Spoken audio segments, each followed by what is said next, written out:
La pluie arriva avec Eleanor Hartwell, comme si les cieux eux-mêmes voulaient marquer son passage dans l'obscurité. À travers les fenêtres zébrées de pluie du carrosse de louage, elle regarda le domaine d'Ashford se matérialiser hors de la brume d'automne,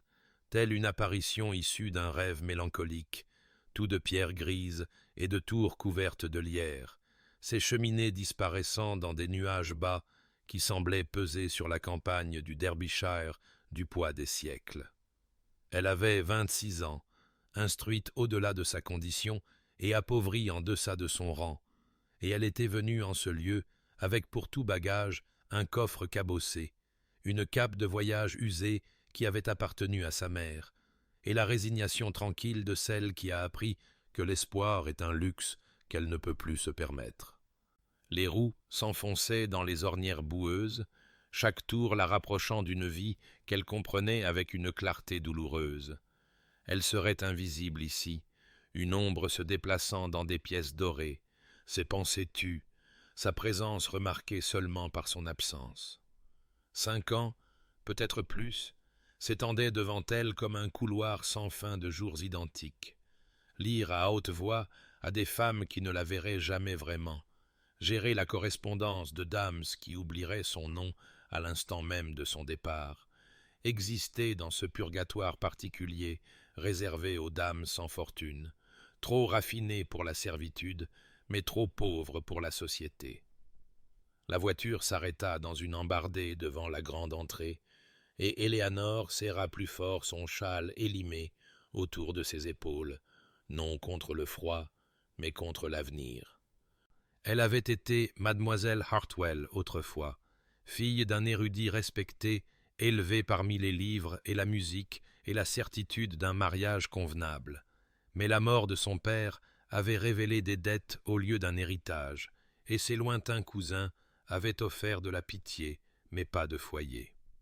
Elle pensa, alors que le laquais ouvrait la portière et que la pluie bruinait sur son visage, que ce n'était pas une tragédie, mais simplement la lente diminution des circonstances, de la même manière qu'une flamme de bougie diminue non pas à cause d'un souffle soudain, mais par la combustion patiente des heures. Elle descendit sur le gravier humide, ses demi-bottes si minces qu'elle sentait chaque pierre, et leva les yeux vers la maison qui serait son monde. Quelque part entre ces murs, la comtesse douairière d'Ashford attendait, une femme qu'Eleanor n'avait jamais rencontrée, mais dont la réputation la précédait comme l'hiver avant la neige, toute de froideur et de normes exigeantes. Eleanor lissa ses jupes, releva le menton avec la dignité sur laquelle sa mère avait insisté même dans les derniers jours de la pauvreté, et se dirigea vers l'entrée. Elle serait ce qu'elle devait être, compétente, courtoise, invisible. Elle endurerait avec grâce, entretiendrait son éducation pendant ses heures privées, et ne demanderait rien au monde, sinon la petite miséricorde d'un emploi.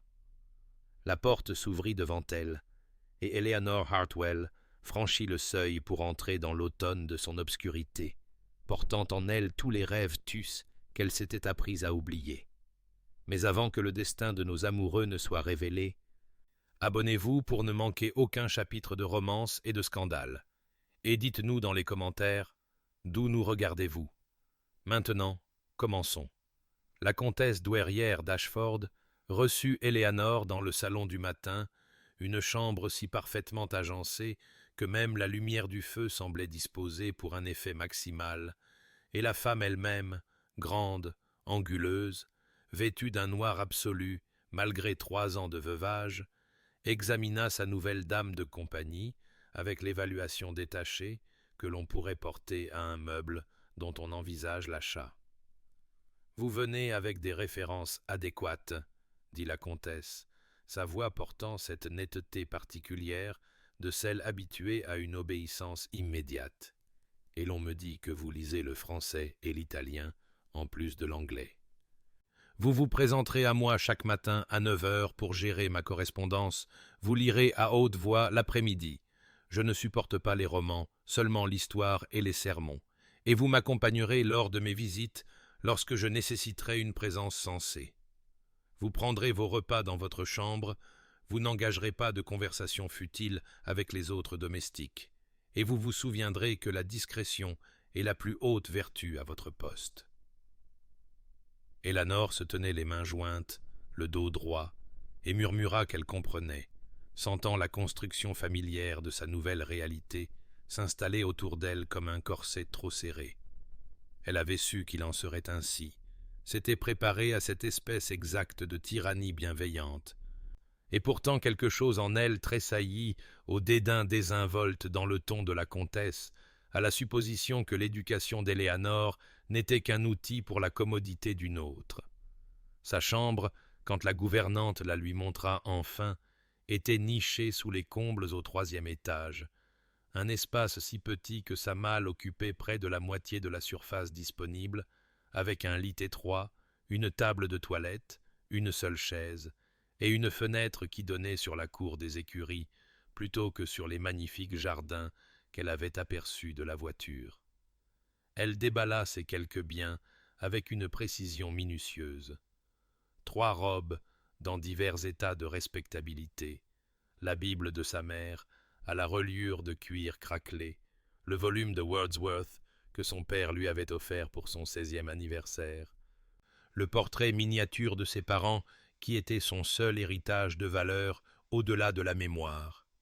Elle les disposa sur la petite étagère comme si elle créait un autel à la vie qu'elle avait perdue, ces fragments d'un monde disparu, dans lequel elle avait été la fille de quelqu'un, l'espoir de quelqu'un, quelqu'un qui comptait. Cette première nuit, allongée dans le lit inconnu, tandis que la pluie tambourinait contre les tuiles du toit, juste au-dessus de sa tête, Elanor se fit une promesse. Elle maintiendrait sa dignité, elle préserverait son esprit par toutes les lectures qu'elle pourrait faire pendant ses rares heures libres, et elle ne se laisserait jamais, jamais devenir amère. Elle avait vu ce que l'amertume faisait aux femmes dans sa situation, comment elle les tordait, soit en une servilité obséquieuse, soit en un ressentiment acéré, et elle ne succomberait à aucun des deux. Elle endurerait, elle serait utile, elle se rendrait indispensable par sa compétence et sa discrétion, et si elle sentait parfois le poids de toutes ses pensées inexprimées lui serrer la gorge comme des larmes non versées, eh bien, c'était simplement le prix à payer pour survivre dans un monde qui mesurait la valeur en livres sterling plutôt qu'en poésie, en relations plutôt qu'en caractère, en ce que l'on possédait plutôt qu'en ce que l'on était. Les mois passèrent, puis les années, et Éléanore se retrouva à se déplacer de maison en maison, tel un fantôme traversant les murs, ne laissant aucune trace de sa présence, ne transportant que la même malle cabossée et la lassitude croissante qui s'installait dans ses os comme un froid hivernal qui ne partait jamais tout à fait. La comtesse douairière la congédia après 18 mois, non pour une faute quelconque, mais simplement parce que la femme avait décidé de s'installer chez sa fille en Écosse et n'y avait pas besoin de dame de compagnie. Et Elanor se retrouva à Londres, au service de Lady Pemberton, une veuve joyeuse de 40 ans, dont la maison de ville près de Berkeley Square scintillait de dorures et de ragots. Lady Pemberton était gentille à sa manière insouciante, toujours souriante, toujours voletant comme un oiseau chanteur trop nourri, s'entourant d'autres créatures superficielles qui ne discutaient de rien de plus substantiel que des dernières modes et des scandales de la saison. Elanor gérait les comptes du ménage dont son employeuse ne pouvait se soucier, organisait le flot incessant de visiteurs et restait assise en silence dans des salons remplis de rires qui semblaient venir d'un autre monde, se sentant devenir plus invisible chaque jour. Elle partit au bout d'1 an, lorsque Lady Pemberton se remaria, un colonel pompeux à la moustache hérissée, qui fit clairement savoir qu'il ne voyait aucune nécessité pour sa nouvelle épouse de conserver une dame de compagnie rémunérée, et Elanor se rendit à Bath, chez l'anxieuse Madame Whitmore, une hypocondriaque d'âge incertain qui avait besoin de quelqu'un pour lui lire des textes médicaux à voix haute, l'accompagner au pump room et écouter des récitations sans fin de symptômes réels et imaginaires. Bath en hiver, était une ville d'invalides et d'ennuis. Des mêmes routines répétées jusqu'à ce qu'Eleanor puisse parcourir les rues, les yeux fermés, prédire chaque conversation avant qu'elle ne commence, sentir son propre esprit rétrécir par manque d'usage malgré les livres qu'elle lisait en secret. La nièce de Madame Whitmore arriva des Indes après 14 mois, et Eleanor fut, une fois de plus, devenue superflue, aussi jetable que le journal de la veille. Elle avait maintenant 29 ans, et elle sentait quelque chose d'essentiel s'éroder en elle, pas l'espoir, car elle y avait renoncé depuis longtemps, mais plutôt la vitalité qui lui avait autrefois fait croire que ses pensées et ses sentiments comptaient pour quelqu'un, même pour elle-même. Le schéma était devenu clair. Elle serait toujours temporaire, toujours périphérique, toujours seule, passant de maison en maison comme un meuble de service, utile mais sans particularité, remarqué seulement par son absence. Elle prenait ses repas en solitaire, ne parlait que lorsqu'on s'adressait à elle. Elle perfectionna l'art de paraître présente tout en étant essentiellement absente, et si parfois elle apercevait son reflet dans une fenêtre et reconnaissait à peine la femme qui la regardait, pâle, silencieuse, s'effaçant comme de la vieille encre sur du papier. Eh bien, c'était simplement le coût de la survie dans un monde qui n'avait pas de place pour les femmes instruites, sans fortune, sans famille ou sans avenir. La résidence des Thornbury à Mayfair fut différente dès l'instant où Eleanor en franchit le seuil. Plus calme, plus douce, remplie de cette sorte d'élégance fanée qui parlait de vieille fortune et de chagrins plus anciens, et Lady Thornbury elle-même, à 78 ans, se révéla être une femme d'une douceur surprenante, son visage ridé encore beau, sa voix chaude malgré le tremblement de l'âge, et elle accueillit Eleanor non comme une servante, mais comme une compagne, au sens le plus vrai, en disant « Ma chère, j'espère que vous serez heureuse ici, car je me trouve trop vieille pour les formalités et trop seule pour le silence. » La maison était remplie de livres, de musique, de lumière qui se déversait par de hautes fenêtres sur des tapis persans usés par des générations de pas, et Eleanor sentit quelque chose se détendre dans sa poitrine, bien qu'elle se rappelât de ne pas espérer, de ne rien attendre au-delà du répit temporaire d'une employeuse plus bienveillante. Elle était là depuis peut-être 3 semaines lorsque le duc de Greystone arriva sans s'annoncer un après-midi d'automne, et Eleanor, assise dans le coin du salon avec son ouvrage de couture, pendant que Lady Thornbury somnolait,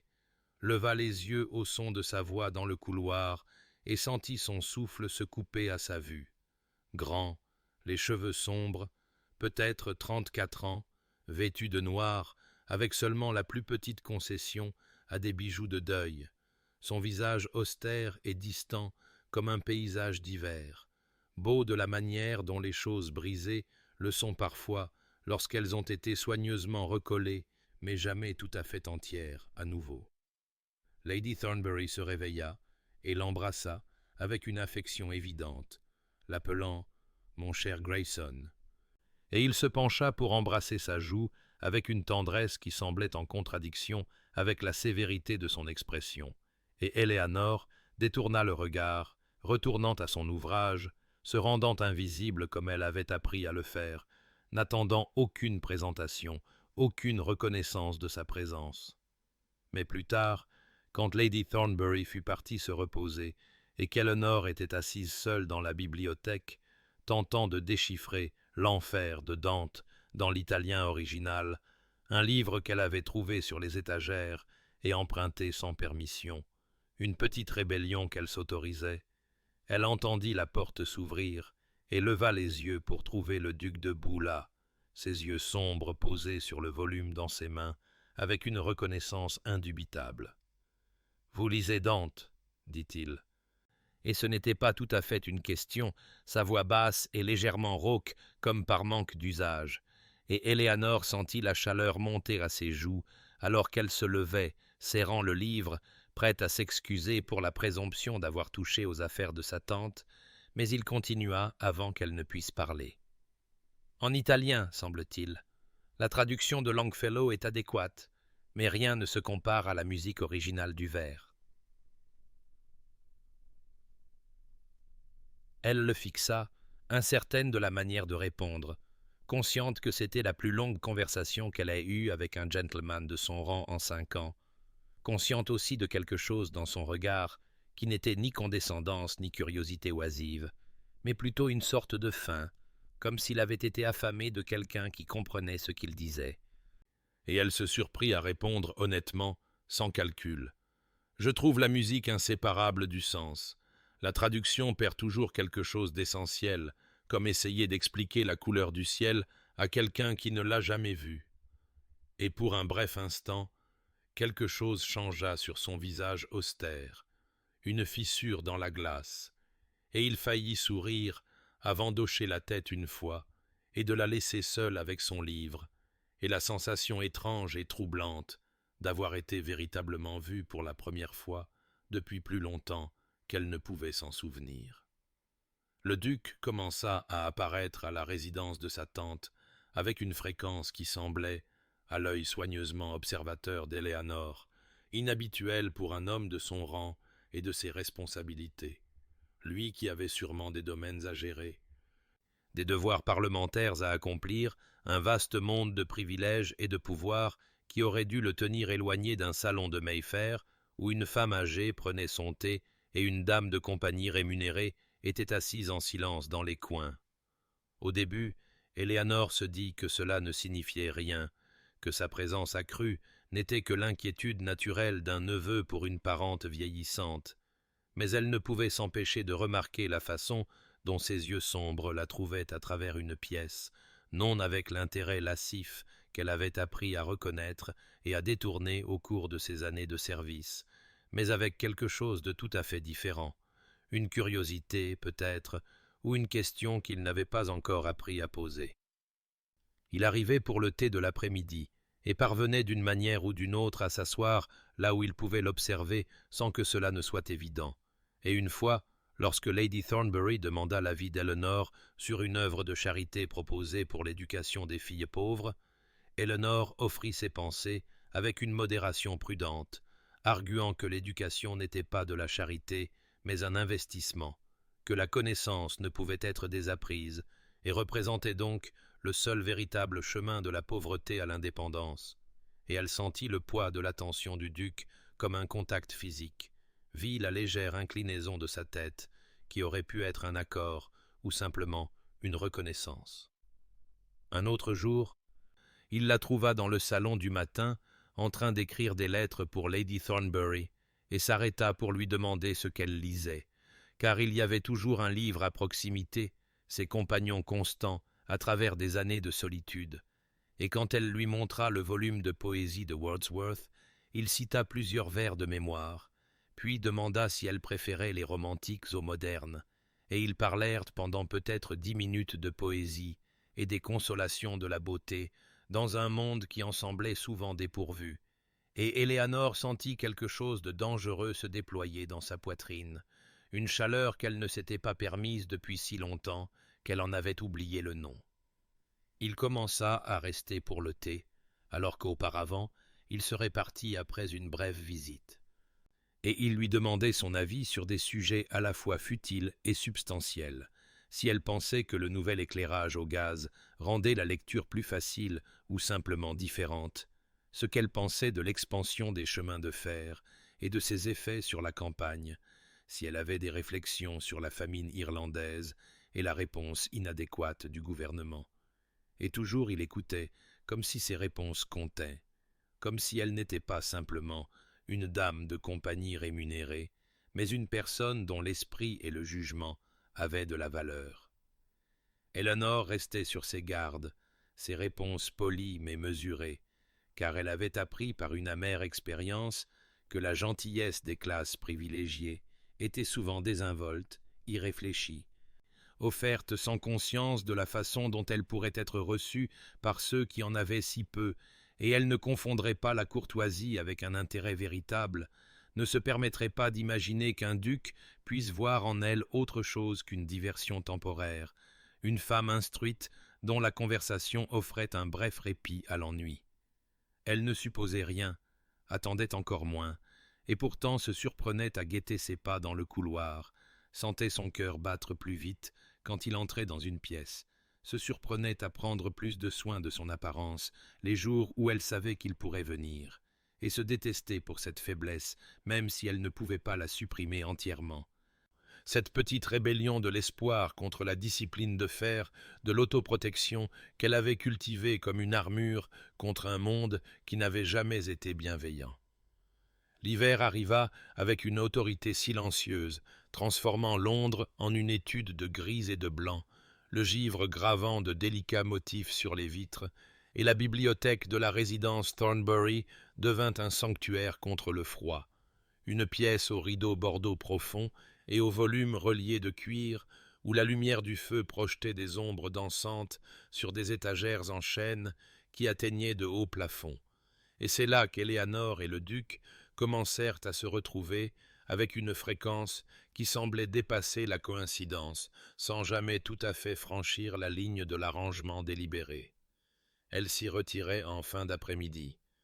Lorsque Lady Thornbury se reposait, cherchant le réconfort dans les livres comme elle l'avait toujours fait, et il apparaissait comme si la bibliothèque l'avait également convoqué, et il s'asseyait d'abord dans des fauteuils séparés, lisant dans un silence complice, jusqu'à ce qu'un soir il lui demande ce qu'elle pensait de la justification par Milton des voies de Dieu envers l'homme, et elle répondit qu'elle trouvait le paradis perdu plus convaincant comme étude de l'orgueil et du désir que comme théologie, que la rébellion de Satan l'intéressait plus que la chute d'Adam, parce qu'elle parlait du courage terrible requis pour choisir la damnation plutôt que la soumission. Et le duc l'avait regardée avec quelque chose comme de la reconnaissance dans ses yeux sombres, et avait dit « Oui, exactement cela, la tragédie d'une volonté qui ne peut plier même qu'en plier pourrait signifier le salut. » Et à partir de ce moment, leurs conversations s'approfondirent, comme une rivière creusant la pierre, lentement, mais inévitablement, révélant ce qui se trouvait sous la surface. Il parla de sa défunte épouse, avec une honnêteté prudente qui semblait lui coûter, décrivant les 5 années de son déclin dues à la phtisie, comment il l'avait regardée s'effacer comme une aquarelle sous la pluie, comment il lui avait tenu la main pendant des nuits sans fin, et s'était senti impuissant face à la progression inexorable de la maladie, comment sa mort, quand elle était finalement venue, avait été à la fois une agonie et un terrible soulagement. Et la culpabilité de ce soulagement l'avait hanté pendant 3 ans d'isolement glacial, au cours desquels il avait accompli ses devoirs de duc avec une précision mécanique tout en ne ressentant rien, absolument rien, jusqu'à ce que quelque chose dans sa voix se brise légèrement et qu'Éléanore tende la main à travers l'espace entre leurs fauteuils pour toucher la sienne juste une fois, brièvement, un geste de compréhension partagée qui disait « Je sais ce que signifie tout perdre et continuer à respirer quand même. » Elle lui raconta en retour des bribes de sa propre histoire, soigneusement éditée, mais assez vraie. La mort de son père quand elle avait 19 ans, la découverte que sa réputation d'érudit avait été bâtie sur de l'argent emprunté, et un faux optimisme, la vente aux enchères de leur maison, de leurs livres et de chaque souvenir matériel de son enfance, le repli de sa mère dans l'invalidité et sa mort éventuelle 2 ans plus tard, laissant Éléanore seule avec rien d'autre que son éducation et la prise de conscience que le savoir d'une dame était sans valeur, sans fortune pour le soutenir, qu'elle existait dans un purgatoire particulier, trop raffinée pour le service, mais trop pauvre pour la société, invisible à ceux au-dessus de sa condition et suspecte à ceux au-dessous. Ils parlèrent de philosophie et découvrirent qu'ils croyaient tous deux que le sens doit être créé plutôt que découvert, que l'univers était indifférent, mais que la connexion humaine pouvait sculpter la beauté à partir de cette indifférence, et ils débattirent de poésie, si Keats ou Shelley comprenaient mieux la relation entre la beauté et la vérité. Si l'art devait consoler ou défier, si la souffrance anoblissait ou détruisait simplement, et Éléanore se sentit revivre d'une manière qu'elle avait oubliée, sentit son esprit s'étendre et s'aiguiser contre le sien, sentit la chaleur dangereuse d'être véritablement entendue. L'hiver s'approfondit, et leurs rencontres à la bibliothèque devinrent l'axe autour duquel tournaient ses journées. Et elle savait que c'était insensé, savait qu'elle se permettait de s'attacher, alors que s'attacher ne pouvait mener qu'à la perte. Mais dans ces heures éclairées par le feu, elle choisit de mettre de côté la prudence et d'exister simplement en tant qu'elle-même, entière et sans phare, même si elle comprenait avec une clarté parfaite que de tels moments étaient du temps emprunté, que le monde au-delà des portes de la bibliothèque finirait par se réaffirmer et qu'elle retournerait à sa juste place dans l'ombre, seule. Les chuchotements commencèrent comme le givre rampant sur une vitre, subtil au début, mais se propageant avec une certitude inexorable dans les couloirs et les quartiers des domestiques de la résidence Thornbury,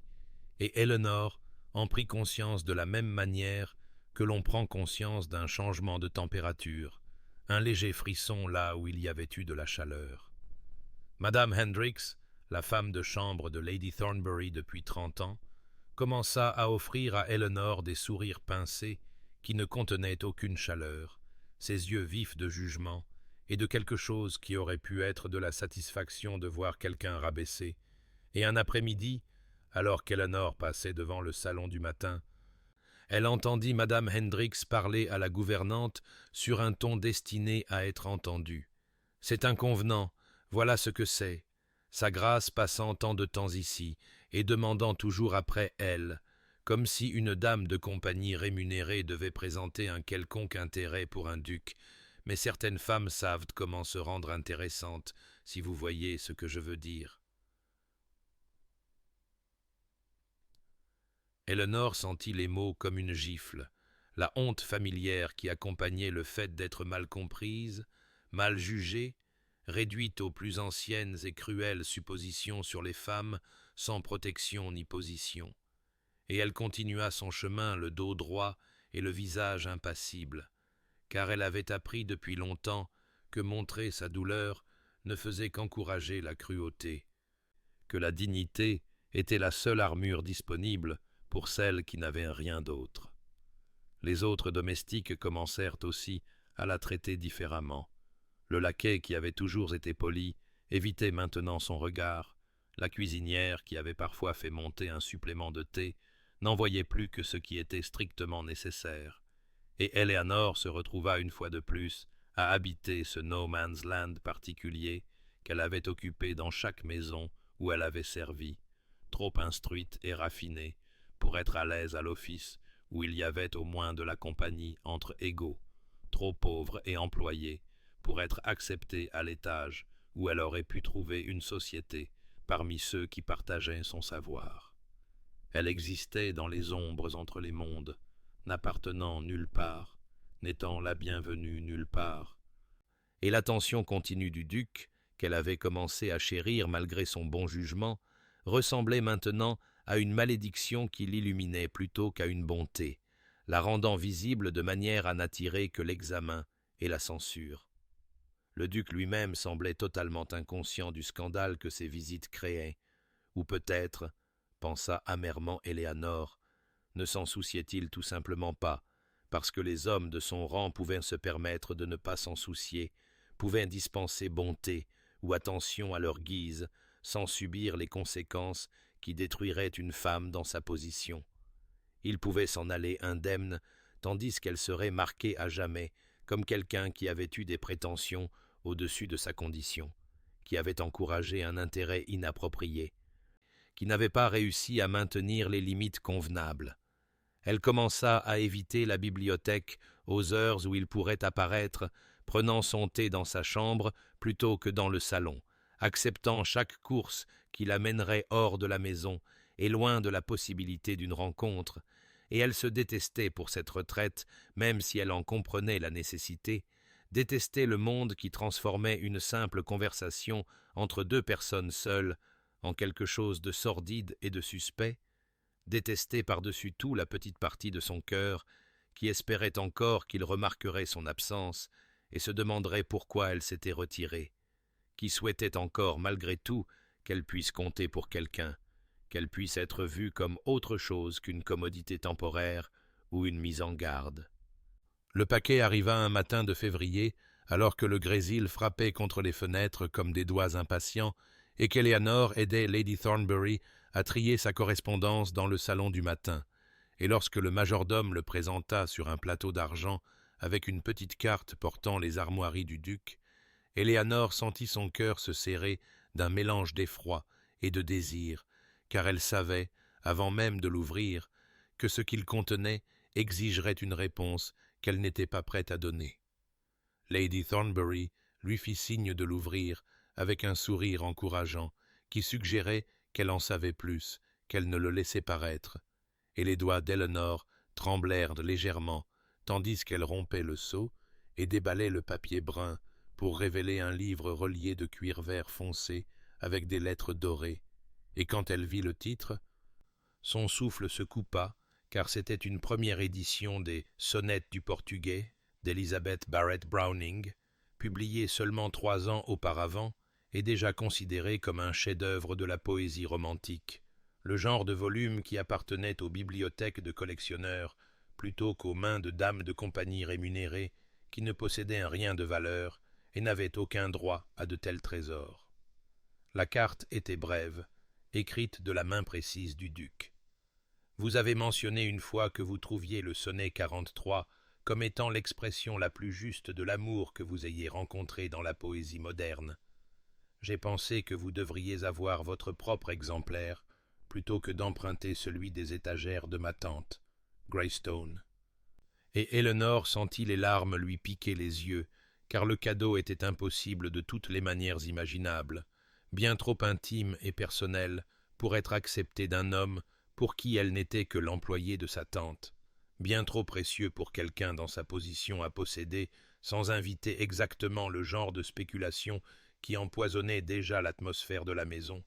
et pourtant le refuser serait une insulte à sa générosité et à sa bonté, suggérerait qu'elle pensait du mal de ses motifs, alors qu'elle savait que son cœur était sans calcul ni inconvenance, qu'il avait simplement voulu lui donner quelque chose de beau, parce qu'il comprenait qu'elle avait si peu de beauté dans sa vie soigneusement circonscrite. Elle tenait le livre de ses mains tremblantes et sentait le poids du choix qui se présentait à elle. Accepter. C'était reconnaître que quelque chose existait entre eux au-delà des limites de l'employeur et de la compagne, admettre que leur conversation à la bibliothèque avait signifié plus qu'un simple exercice intellectuel, ouvrir une porte qu'elle avait désespérément essayé de garder fermée parce qu'elle savait où de telles ouvertures menaient pour les femmes sans fortune et à la position incertaine, savait que l'espoir était le cadeau le plus dangereux que quiconque pouvait lui offrir, parce que l'espoir exigeait la vulnérabilité, et la vulnérabilité invitait la dévastation, et pourtant refuser, c'était nier la vérité de ce qu'elle ressentait, rejeter non seulement le cadeau, mais le geste de la voir comme quelqu'un digne de prévenance et de soin, se retirer une fois de plus dans les ombres protectrices où elle avait appris à vivre à moitié visible et intouchable. « Il est magnifique, n'est-ce pas ?» demanda doucement Lady Thornbury, et Eleanor parvint à hocher la tête et à murmurer « Oui, extraordinairement ». Et la femme âgée tendit la main pour tapoter la sienne et dit « Alors vous devez l'accepter, ma chère, car les belles choses devraient aller à ceux qui peuvent vraiment les apprécier. » Et Eleanor comprit qu'elle ne parlait pas seulement du livre, mais de quelque chose de plus grand et de plus terrifiant, une possibilité future qu'Eleanor ne pouvait se permettre d'imaginer. Elle accepta avec des mots formels de gratitude qui sonnaient creux face à l'ampleur de ce que le cadeau représentait, et cette nuit-là, dans sa petite chambre, elle ouvrit le livre au sonnet 43 et lut « Comment je t'aime, laisse-moi en compter les façons » et sentit quelque chose se briser en elle, une défense soigneusement entretenue s'effondrant sous le poids du désir qu'elle s'était interdit de reconnaître, et elle sut que ce cadeau la hanterait précisément parce qu'il était donné sans attente ni exigence, librement offert à quelqu'un que le monde jugeait indigne d'une telle générosité. Et c'était peut-être la plus cruelle des bontés, être vue et estimée alors qu'elle avait passé 5 ans à apprendre à être invisible. La convocation arriva 3 jours après qu'Eleanor eut commencé à éviter complètement la bibliothèque, livrée par une femme de chambre qui dit que Lady Thornbury souhaitait voir mademoiselle Hartwell dans ses appartements privés à 2 heures, et Éléanore monta les escaliers avec une appréhension qui se nouait dans son estomac, car elle savait que ce devait être le renvoi qu'elle anticipait, la conséquence inévitable de s'être permise de devenir visible de manière à inviter le scandale et la spéculation, et elle répéta dans sa tête les mots dignes qu'elle utiliserait pour accepter son sort sans protestation ni larmes, le calme exercé qui l'avait porté à travers 5 ans d'emploi précaire et d'innombrables petites humiliations. Lady Thornbury était assise près de la fenêtre de son salon quand Éléanore entra, la lumière de l'après-midi adoucissant les rides de son visage âgé, et elle désigna la chaise en face avec un doux sourire qui dérouta Éléanore, car il ne contenait aucune censure, aucune déception.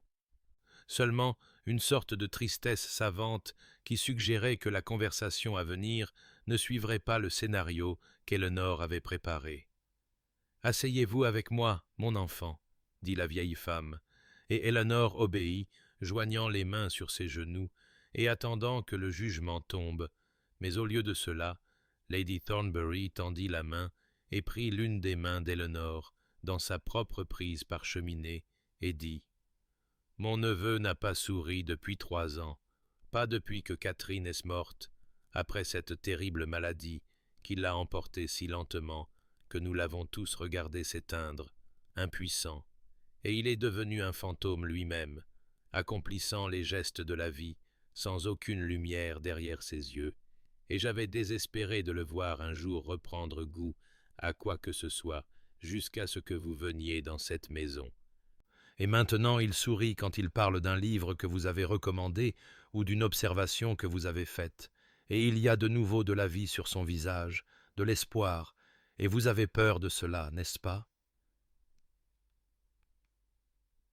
Éléanore sentit les larmes lui piquer les yeux et parvint à murmurer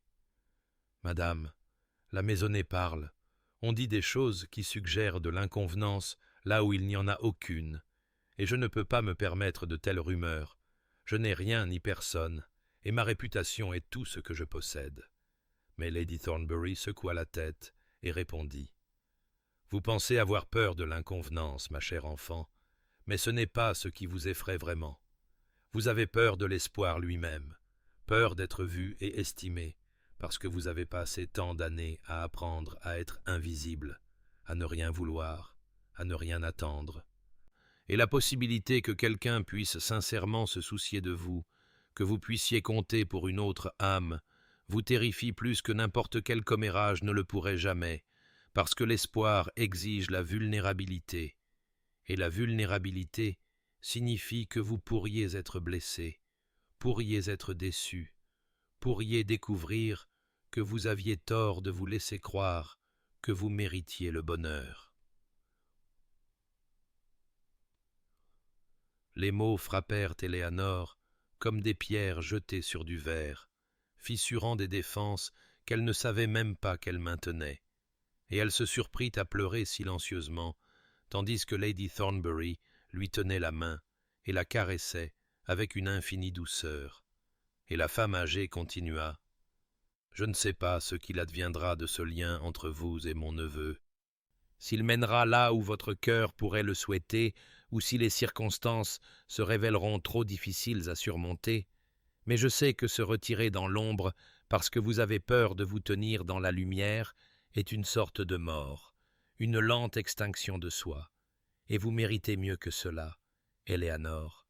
Vous méritez d'être vue, connue et estimée pour la femme remarquable que vous êtes, non pas en dépit de vos circonstances, mais en tant que personne à part entière, digne de considération et de soins. » Eleanor ne pouvait parler, pouvait seulement rester assise, des larmes coulant sur son visage, tandis que quelque chose de fondamental changeait en elle. Une porte verrouillée, commençant à s'ouvrir malgré sa peur, et quand elle retrouva enfin sa voix, elle demanda « Que dois-je faire ?» Et Lady Thornbury sourit et dit « Ce que votre cœur vous dira quand vous cesserez d'avoir peur de l'écouter. » Eleanor donna sa démission un matin gris de mars, alors que le brouillard se pressait contre les fenêtres comme des doigts chercheurs et que le monde au-delà semblait aussi immatériel que des rêves, et elle adressa les mots à Lady Thornbury d'une voix ferme et les yeux baissés, expliquant qu'elle avait obtenu un poste chez la duchesse de Somerset à Londres, une maison prestigieuse où ses services seraient bien rémunérés et ses devoirs clairement définis.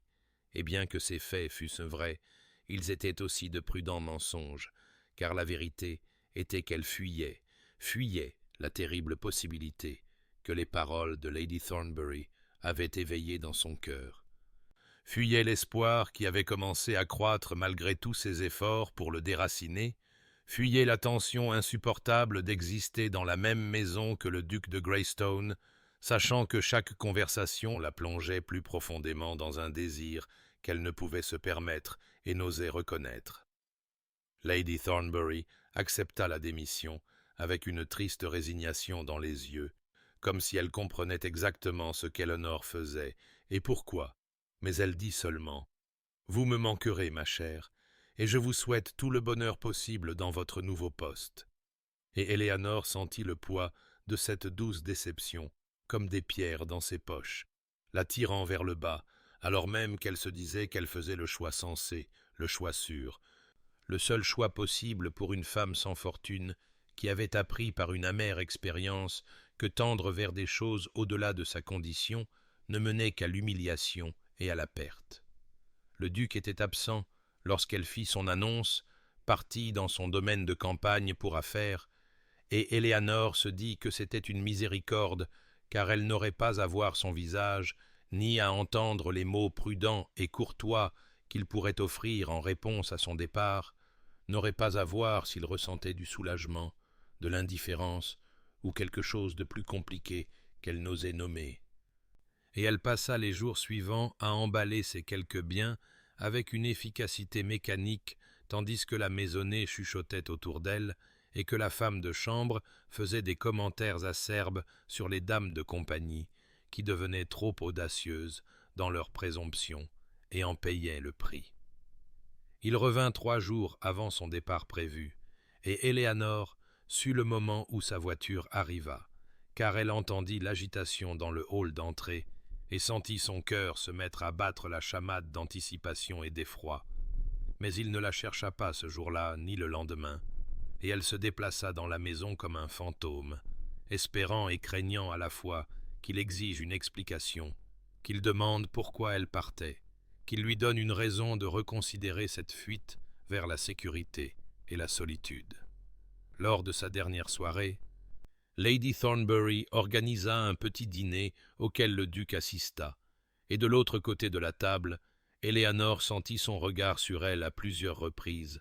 mais lorsqu'elle osa croiser ses yeux, son expression était illisible, ni blessée ni soulagée, ni suppliante ni dédaigneuse, juste soigneusement contrôlée et distante, comme s'il avait déjà accepté son départ comme inévitable, et après le dîner, quand elle vint dire bonne nuit à Lady Thornbury, le duc se tenait près de la porte de la bibliothèque et dit simplement « Je vous souhaite bonne chance dans votre nouveau poste, mademoiselle Hartwell. »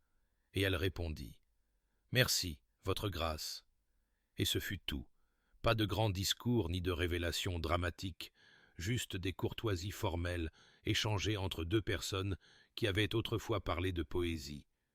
de perte et de solitude dans les heures calmes des soirées d'hiver, et Eleanor se dit, en montant les escaliers vers sa chambre pour la dernière fois, que c'était exactement ce qu'elle avait voulu, cette fin nette et banale qui lui permettrait de retourner à la vie invisible qu'elle avait connue avant que l'espoir ne la rende vulnérable, bien que les larmes qui vinrent, sans y être invitées dans l'obscurité, suggérassent que son cœur comprenait ce que son esprit refusait d'admettre,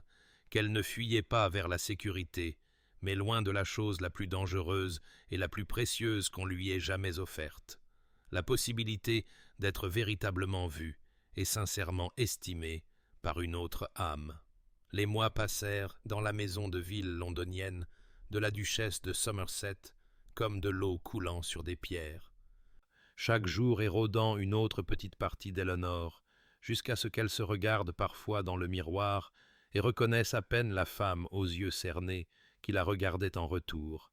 et bien que les pièces fussent dorées et magnifiques, drapées de soie et remplies de fleurs de serre même en hiver, il y avait une qualité étouffante dans ce luxe qui donnait à Éléanore l'impression de se noyer lentement dans le velours, les convenances et des exigences sans fin et sans signification. La duchesse était une femme de 60 ans, avec le tempérament d'un enfant gâté, sujette à des colères soudaines pour des futilités, une lettre livrée avec 5 minutes de retard, un ruban de la mauvaise nuance de bleu, l'incapacité d'Éléanore à anticiper quelques préférences tacites, puis à des épisodes tout aussi soudains d'affection mielleuse où elle couvrait Éléanore de bijoux délaissés et d'invitations périmées à des événements auxquels Éléanore ne pourrait jamais assister, des cadeaux qui ressemblaient plus à de la moquerie qu'à de la bonté, des rappels du gouffre entre leurs positions que nul temps partagé ne pourrait combler. Éléanore accomplissait ses tâches avec une précision mécanique, lisant à haute voix des romans qu'elle n'assimilait pas, écrivant des lettres dans le style ampoulé de la duchesse, organisant des calendriers sociaux pour des rassemblements auxquels elle ne se joindrait jamais, et pendant tout ce temps, elle se sentait devenir précisément ce qu'elle avait le plus craint durant ces premiers mois désespérés de compagnie 5 ans auparavant, invisible, interchangeable, une fonction plutôt qu'une personne, appréciée uniquement pour son utilité et facilement remplaçable si elle ne parvenait pas à fournir un service adéquat ou un divertissement suffisant. La nuit dans sa chambre, qui était plus grande et plus belle que toutes celles qu'elle avait occupées auparavant, décorée de soie vert pâle avec vue sur le jardin, Éléanore s'asseyait près de la fenêtre et pensait à la bibliothèque de Lady Thornbury, aux après-midi d'hiver où le duc s'installait dans le fauteuil en face du sien et où il discutait de Wordsworth ou de Keats ou de la nature du deuil, des conversations qui erraient librement à travers la philosophie, la littérature et la révélation personnelle, et elle se souvenait de la façon dont il écoutait comme si ces mots comptaient vraiment, comme si ses pensées avaient une valeur au-delà de leur capacité à distraire ou à amuser. Et ce souvenir était à la fois réconfort et tourment, car elle avait choisi de laisser cette possibilité derrière elle. Elle avait emporté avec elle le volume de Browning qu'il lui avait donné, ce cadeau dangereux qu'elle aurait dû rendre mais ne pouvait se résoudre à abandonner. Et parfois, elle l'ouvrait et lisait. « Comment je t'aime, laisse-moi en compter les façons. » Et sentait les larmes lui brûler la gorge, parce qu'on lui avait offert quelque chose de précieux, et qu'elle l'avait fui par peur déguisée en pragmatisme, par orgueil déguisé en autopréservation. Et maintenant, elle existait dans cette cage dorée de son propre choix, à l'abri de l'espoir, et donc à l'abri de la déception, mais aussi à l'abri de la joie, de la connexion, de la terrifiante vulnérabilité d'être véritablement vue. La duchesse ne remarquait rien de la désolation intérieure d'Éléanore, préoccupée seulement de savoir si sa compagne était disponible pour lui faire la lecture pendant ses maux de tête, ou l'accompagner à de fastidieuses visites sociales, et Éléanore traversait ses journées comme un fantôme hantant les bords de la vie de quelqu'un d'autre, accomplissant des gestes qui n'avaient plus de sens, et elle comprit avec une clarté croissante qu'elle n'avait pas échappé au danger en quittant la maison de Lady Thornbury, mais qu'elle avait plutôt échangé une sorte de mort contre une autre, choisissant une lente extinction plutôt que le risque de vivre pleinement, et cette connaissance pesait dans sa poitrine comme une pierre qu'elle ne pouvait ni avaler ni expulser. La lettre arriva un mardi matin de fin avril, alors que Londres était drapé d'un brouillard inhabituel pour la saison et qu'Éléanore lisait à haute voix un roman fastidieux sur des gouvernantes vertueuses que la duchesse avait choisies spécifiquement parce qu'il flattait son propre sentiment de bienveillance. Lorsque le laquais apporta le plateau d'argent avec l'unique enveloppe, le cœur d'Éléanore se contracta douloureusement, car elle reconnut l'écriture arachnéenne de Lady Thornbury avant même de voir le bord noir qui signalait un deuil ou une maladie, et la duchesse agita la main avec impatience en disant « Eh bien, ouvrez-la si vous le devez. » Bien que je ne puisse imaginer qui pourrait bien vous écrire, le ton dédaigneux indiquant clairement que la correspondance personnelle d'Éléanore était une interruption irritante du divertissement matinal. Les mains d'Éléanore tremblaient, tandis qu'elle rompait le sceau et dépliait le papier, et les mots dansèrent devant ses yeux. Lady Thornbury gravement malade, demandant spécifiquement Éléanore, espérant qu'elle pourrait venir, si ces circonstances le permettaient, la lettre écrite par la gouvernante car la dame elle-même était trop faible pour tenir une plume, et Éléanore sentit le monde basculer, car cette femme qui lui avait montré une bonté inattendue, qui avait essayé de lui apprendre qu'elle méritait plus qu'une servitude invisible, était mourante et désirait sa présence, et ce désir importait plus qu'Éléanore ne pouvait l'exprimer, même à elle-même. Elle leva les yeux et vit la duchesse l'observer avec une vive curiosité, et dit prudemment « Lady Thornbury, mon ancienne employeuse, est gravement malade, et a demandé que je lui rende visite si possible. » Et elle entendit la note suppliante dans sa propre voix, se détesta pour cela, même si elle ne pouvait la réprimer, et l'expression de la duchesse passa de la curiosité au calcul froid, tandis qu'elle disait « Hors de question, j'en ai bien peur. Lady Pemberton vient cet après-midi, et j'ai besoin de vous pour m'aider à la recevoir, et ensuite nous avons de la correspondance à gérer, et vraiment, Éléanore, je ne peux pas me passer de vous pour des visites sociales à d'anciennes employeuses, aussi malades qu'elles puissent prétendre l'être. » Le refus atterrit comme un coup physique, et Éléanore resta très immobile tandis que quelque chose se cristallisait en elle,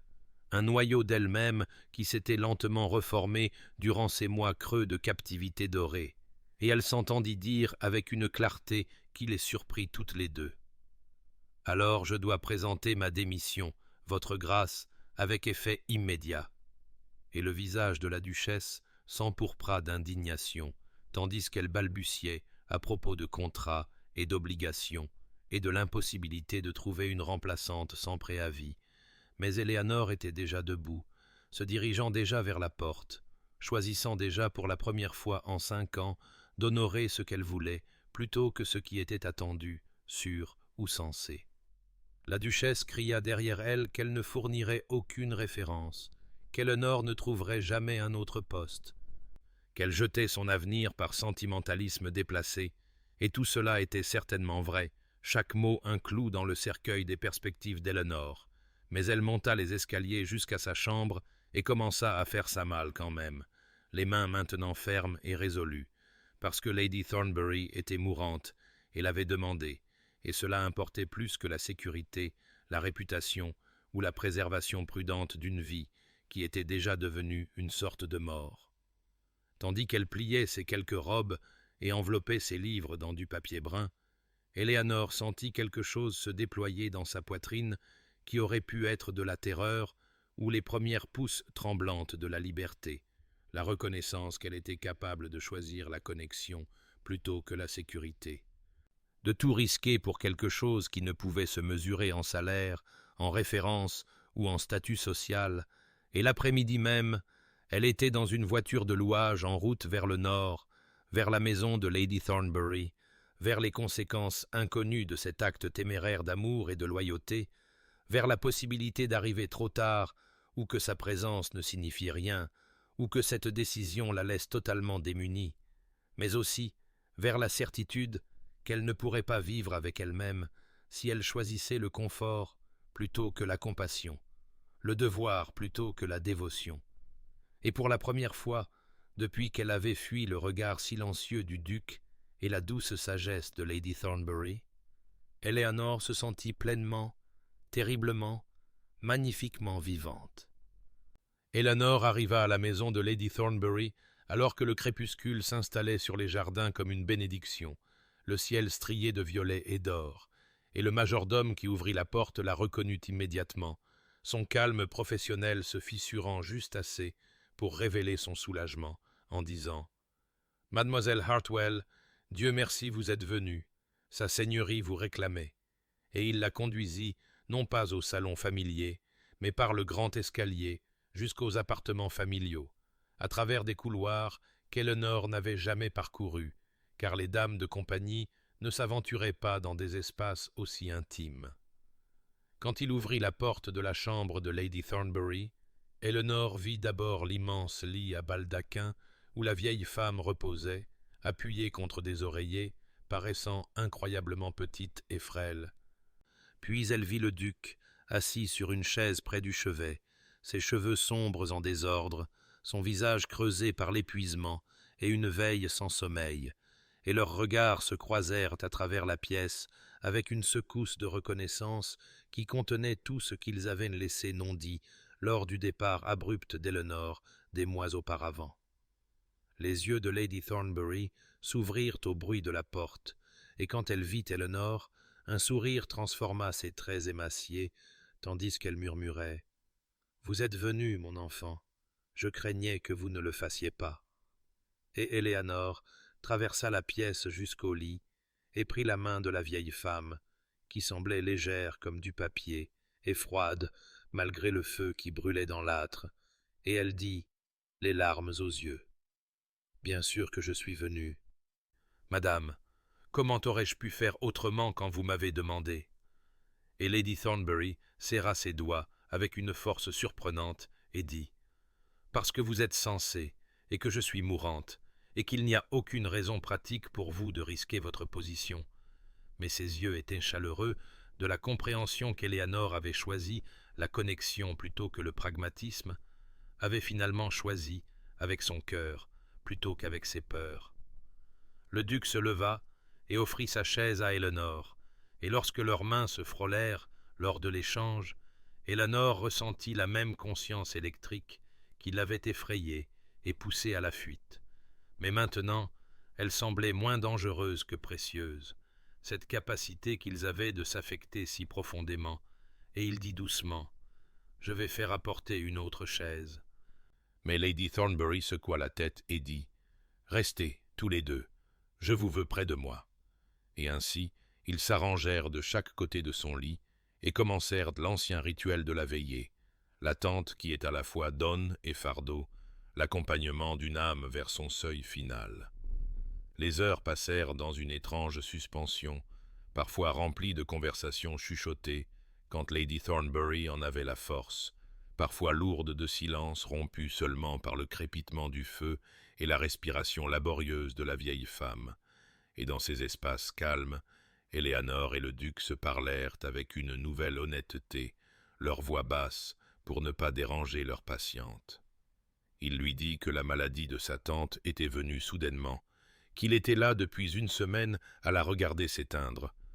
Et Eleanor lui parla du refus de la duchesse et de sa propre démission téméraire, et il la regarda avec une sorte d'émerveillement et dit « Vous avez tout abandonné pour venir ici. »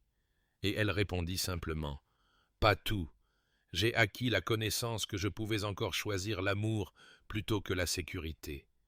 Et le mot resta suspendu entre eux, amour, avec toutes ses implications, ses impossibilités et ses promesses terrifiantes. Vers minuit, Lady Thornbury s'agita et fit signe à Eleanor de se pencher, et quand Eleanor le fit, la vieille femme murmura avec une clarté féroce « Ne laisse pas la peur te rendre petite, mon enfant. Je l'ai fait pendant trop d'années, et je regrette chaque choix prudent, chaque moment où j'ai choisi les convenances plutôt que la passion. »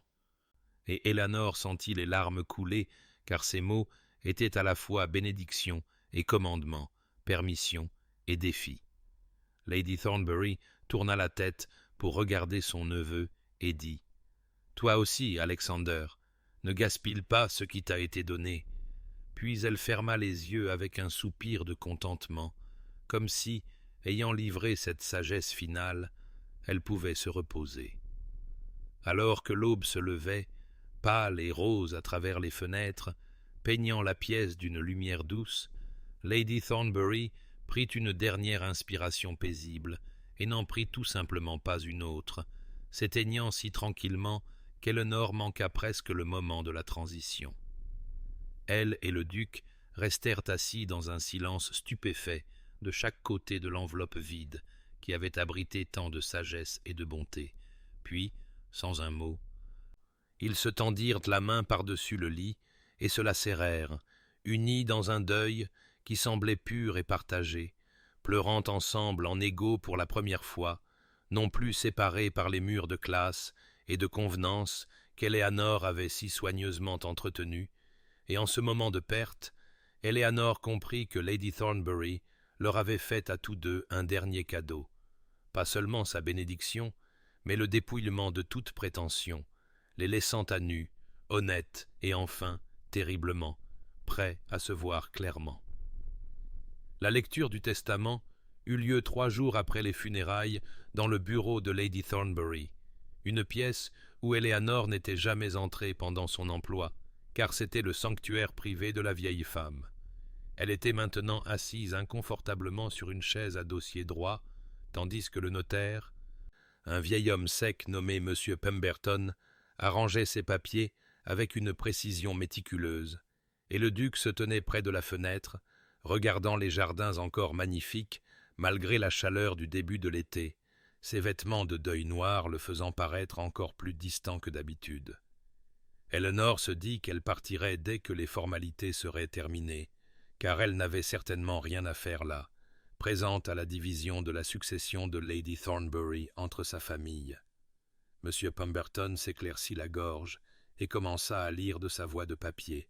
et Elinor n'écouta à peine que lorsqu'il détailla les legs aux domestiques, les dons à des œuvres de charité et l'héritage attendu de la maison et de son contenu au duc. Mais ensuite, le ton du notaire changea légèrement lorsqu'il dit « Et à mademoiselle Elinor Hartwell, dont la compagnie m'a apporté une grande joie dans mes dernières années, je lègue la somme de 3000 livres, à investir dans les fonds de manière à lui fournir un revenu annuel d'environ 120 livres, afin qu'elle puisse avoir l'indépendance de choisir sa propre voie plutôt que d'être contrainte à la servitude par les circonstances. » Et le souffle d'Éléanore s'arrêta complètement. 120 livres par an représentaient une indépendance modeste mais réelle, assez pour louer un petit cottage et vivre simplement sans emploi, assez pour lire, se promener et exister sans se plier aux exigences de femmes difficiles qui la traitaient comme un meuble. Le cadeau était si énorme, si transformateur, si complètement inattendu qu'elle ne pouvait pas le traiter, ne pouvait que rester figée pendant que M. Pemberton continuait avec des legs mineurs à des cousins éloignés. Lorsque la lecture fut terminée, le notaire tendit à Éléanore une lettre scellée, adressée de l'écriture distinctive de Lady Thornbury. Elle la prit avec des mains tremblantes, à peine consciente que M. Pemberton rassemblait ses papiers et partait avec des condoléances murmurées, à peine consciente de quoi que ce soit, jusqu'à ce que la voix du duc perce son choc en disant doucement « Elle a planifié cela avec soin, elle voulait que vous ayez des choix. » Et Éléanore leva les yeux et le vit la regarder avec une expression qu'elle ne pouvait déchiffrer, quelque chose entre la tristesse, l'espoir et la résignation. Elle murmura « Je ne comprends pas pourquoi elle ferait cela pour moi.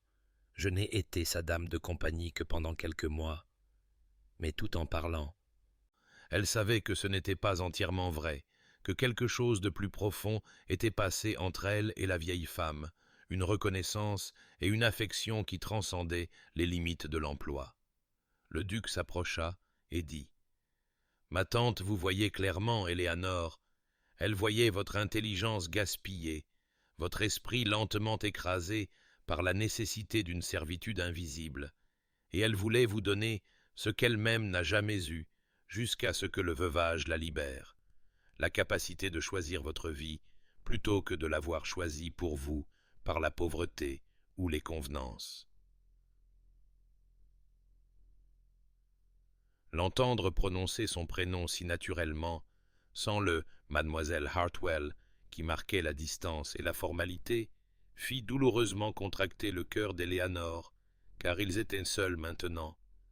sans la présence de Lady Thornbury pour servir de médiatrice entre eux, seuls avec tous les sentiments inexprimés et les désirs impossibles qui avaient poussé Eleanor à la fuite des mois auparavant. Elle se leva brusquement et dit « Je devrais partir, j'ai besoin de réfléchir, j'ai besoin de… » Mais elle ne pouvait articuler ce dont elle avait besoin, car elle faisait face à une question terrifiante que la générosité de Lady Thornbury avait créée. Si elle n'était plus liée par la nécessité financière, si elle pouvait choisir librement sans crainte de la misère, que voulait-elle vraiment? Et la réponse, qui murmurait à travers elle comme le vent dans des pièces vides, se tenait à un mètre de là, la regardant avec des yeux sombres qui contenaient leur propre espoir prudent. Mais vouloir quelque chose et être capable de l'accepter étaient des défis entièrement différents, et Eleanor fuit le bureau, serrant la lettre scellée comme un talisman contre la possibilité écrasante que sa vie puisse devenir autre chose qu'une survie prudente, puisse devenir quelque chose qu'elle avait cessé de se laisser imaginer pendant 5 longues années, à se faire petite, invisible et en sécurité. Eleanor passa une semaine à prendre ses dispositions, consultant M. Pemberton sur l'investissement de son héritage, cherchant dans les annonces des cottages convenables à louer, et essayant d'ignorer le fait que le duc apparaissait chaque jour à la maison de sa tante pendant cette période, bien qu'il n'eût plus de raison d'y être, Lady Thornbury étant partie, les affaires de la succession réglées, les funérailles terminées et le deuil commencé. Pourtant, il venait quand même et trouvait des excuses pour croiser son chemin dans les couloirs ou le jardin, sa présence étant à la fois un réconfort et un tourment, car Eleanor savait ce qu'elle devait faire, même si chaque fibre de son être y résistait. Elle savait qu'elle devait quitter Londres, le quitter lui, et construire une vie de solitude prudente, plutôt que de risquer le rêve impossible que son regard constant semblait offrir. Elle trouva finalement un cottage, une petite demeure en pierre dans le Derbyshire, avec un jardin et 2 chambres, pour un loyer de 25 livres par an, ce qui lui laissait près de 100 livres pour ses frais de subsistance, plus d'argent qu'elle n'en avait jamais eu à sa disposition. Quand elle en informa la gouvernante du duc, Madame Davis, qui s'occupait de la correspondance du domaine, la femme plus âgée la regarda avec quelque chose qui ressemblait à de la pitié, et dit « Sa grâce sera désolée de vous voir partir, mademoiselle », ce qui était à la fois une reconnaissance excessive et bien insuffisante, et Eleanor s'enfuit avant que la femme ne puisse en dire plus. Le duc la trouva dans le jardin 2 jours avant son départ prévu, la trouva assise sur le banc de pierre où elle et Lady Thornbury avaient souvent pris le thé. Il s'assit à côté d'elle sans y être invité et dit doucement « Puis-je vous rendre visite, Eleanor, dans le Derbyshire, une fois que vous serez installée? Puis-je venir vous voir ?» La question était si douce, si soigneusement formulée pour lui donner toute possibilité de refuser sans humiliation, qu'Eleanor sentit son cœur se fendre, car il essayait de rendre cela possible, d'établir un pont sur le fossé impossible entre eux, et elle devait être celle qui avait assez de bon sens pour eux deux. Elle se tourna pour lui faire face et dit « Votre grâce, vous savez que c'est impossible, la différence de nos rangs, les commérages que cela causerait, les suppositions que les gens feraient. » Et il dit « Je me moque de ce que les gens supposent. » Mais Eleanor secoua la tête et continua « Mais moi, je m'en soucie, je dois m'en soucier, car j'ai passé 5 ans à apprendre exactement à quel point ma position est précaire, à quel point une femme sans fortune peut être facilement ruinée par une association avec quelqu'un au-dessus de sa condition. J'ai enfin, miraculeusement, obtenu mon indépendance, et je ne peux pas la risquer. Je ne peux pas risquer de devenir un objet de scandale, de spéculation ou de pitié. » Et elle entendit sa voix s'élever avec une passion qu'elle ne pouvait contrôler, s'entendit dire des choses qu'elle avait répétées, mais qui sonnaient creuses maintenant, prononcées à voix haute. Le duc écouta sans l'interrompre, ses yeux sombres ne quittant jamais son visage, et quand elle se tut enfin, à bout de souffle et misérable, il ne posa qu'une seule question, sa voix très basse et très ferme. « Refusez-vous parce que vous ne vous souciez pas de moi, Éléanore, ou parce que vous vous souciez de moi ?» Et la question resta suspendue dans l'air entre eux, comme quelque chose de tranchant et de scintillant, exigeant une honnêteté qu'elle n'était pas prête à donner. Car si elle admettait la vérité, qu'elle était à moitié amoureuse de lui depuis leur première conversation à la bibliothèque, qu'elle pensait à lui constamment, que sa présence la faisait se sentir vue et estimée d'une manière qu'elle avait oubliée, alors elle n'aurait plus aucune défense contre l'espoir, et l'espoir était la chose la plus dangereuse qu'elle puisse se permettre. Alors elle se leva brusquement et dit « Je ne peux répondre à cette question, votre grâce, s'il vous plaît, ne me la posez pas. » Et elle s'éloigna rapidement avant qu'il ne puisse voir les larmes qui coulaient sur ses joues, s'éloigna de la seule personne qui l'ait jamais regardée, et ait vu non pas une employée utile, une compagne tolérable, ou une nécessité invisible, mais simplement Éléanore, complexe, intelligente et digne d'être connue. Et ce départ lui sembla comme si elle s'arrachait quelque chose de vital de la poitrine, mais elle le fit quand même, car 5 ans de survie lui avaient appris que la sécurité importait plus que le bonheur, que la prudence était sagesse, et l'espoir, folie, même si une petite voix murmurait que Lady Thornbury l'avait mise en garde contre ce choix précis, l'avait supplié de ne pas laisser la peur la rendre petite. Mais Éléanore fit taire cette voix et continua de marcher, continua de choisir la prison prudente de la solitude plutôt que la possibilité terrifiante d'être véritablement, dévastateurement vue. Le cottage du Derbyshire était tout ce qu'Éléanore avait imaginé en signant le bail, petit et en pierre, avec du lierre grimpant sur son mur est, un jardin laissé quelque peu à l'abandon pendant sa vacance,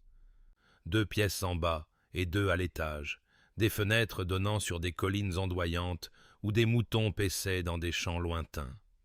Et pourtant, quand elle arriva fin octobre avec ses quelques malles et ses rares attentes, quand elle déverrouilla la porte et entra dans des pièces qui sentèrent la poussière et l'abandon, elle ne ressentit pas le soulagement qu'elle avait anticipé, mais plutôt un vide qui semblait s'étendre chaque jour davantage jusqu'à remplir chaque recoin de son sanctuaire soigneusement choisi. L'hiver arriva tôt cette année-là, s'installant sur les collines comme une respiration retenue, et Éléanore établit des routines destinées à donner forme à des journées qui, autrement, menaçaient de se fondre dans une succession informe. Elle se levait à l'aube et allumait des feux, préparait des repas simples, parcourait les chemins gelés, enveloppée dans sa cape la plus chaude, lisait à la lumière de la lampe jusqu'à ce que ses yeux lui fassent mal, et essayait de ne pas penser à la question que le duc lui avait posée dans le jardin de Lady Thornbury, essayait de ne pas examiner de trop près pourquoi elle avait fui plutôt que de répondre honnêtement. Elle lut avec voracité pendant ces mois, parcourant des volumes de poésie et de philosophie qu'elle avait accumulés au fil des années d'emploi, des livres qui avaient été ses compagnons lorsque les relations humaines se révélaient trop dangereuses ou compliquées. Mais maintenant, les mots semblaient glisser sur son esprit sans y pénétrer, et elle se surprenait à lire les mêmes passages à plusieurs reprises sans les comprendre, se surprenait plutôt à fixer le feu et à se souvenir des conversations de la bibliothèque, de la façon dont la voix du duc s'approfondissait lorsqu'il discutait d'idées qui le touchaient, du rare sourire qui transformait ses traits austères en quelque chose approchant la chaleur. La liberté qu'elle pensait vouloir, qu'elle avait passé 5 ans à rêver pendant d'innombrables heures de lecture à voix haute à des femmes difficiles et de gestion de leur correspondance triviale, ressemblait plutôt à un exil, comme si elle avait échangé une prison contre une autre. La terrible prise de conscience qui lui vint lentement au cours des longues nuits d'hiver fut qu'elle ne fuyait pas le duc, mais la vulnérabilité elle-même, la possibilité terrifiante d'être véritablement connue, puis peut-être rejetée. L'espoir qui semblait infiniment plus dangereux que la résignation, car l'espoir pouvait se briser tandis que la résignation ne faisait qu'endurer. Elle pensait souvent aux derniers mots murmurés de Lady Thornbury. « Ne laisse pas la peur te rendre petite », et comprit avec une clarté croissante qu'elle avait passé 5 ans à se rendre systématiquement plus petite, apprenant à disparaître dans le papier peint et le silence, apprenant à ne rien vouloir et à attendre moins encore. Et maintenant qu'on lui offrait la chance de s'épanouir dans une vie plus grande, d'être visible, vulnérable et pleinement présente, elle avait choisi à la place cette solitude prudente qui ressemblait moins à la liberté qu'à une lente suffocation. Le printemps arriva tard dans le Derbyshire,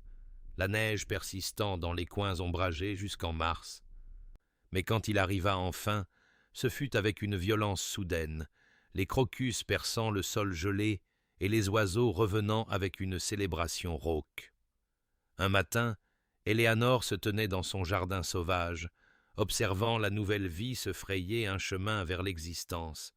et réalisa, avec une clarté parfaite et douloureuse, qu'elle avait commis une erreur catastrophique, que la peur n'était pas une raison suffisante pour refuser le bonheur, que 5 ans de compagnie lui avaient appris à survivre, mais pas à vivre. Et si elle voulait devenir plus qu'un fantôme hantant sa propre prison soigneusement construite, elle devrait trouver un courage qu'elle n'était pas certaine de posséder, devrait risquer le rejet, l'humiliation et le chagrin, devrait se rendre à Greystone et dire la vérité qu'elle avait eu trop peur de reconnaître lorsque le duc lui avait posé son impossible question, qu'elle tenait à lui désespérément, qu'elle tenait à lui depuis leur première conversation sur Dante, et que ce sentiment la terrifiait plus que tout ce qu'elle avait jamais affronté, car cela signifiait redevenir visible, sortir des ombres protectrices pour entrer dans une lumière qui pourrait la révéler insuffisante ou indigne. Mais l'alternative était cette demi-vie de solitude prudente, et Éléanore découvrit qu'elle ne pouvait plus la supporter.